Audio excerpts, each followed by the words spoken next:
Hello everyone, today I'll show you how to change the brightness in the Outlast Trials.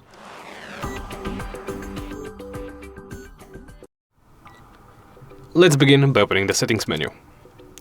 From there, navigate to the graphics tab. Here scroll down to the colors and under brightness calibration, hit set. It will open a window where you can set your brightness.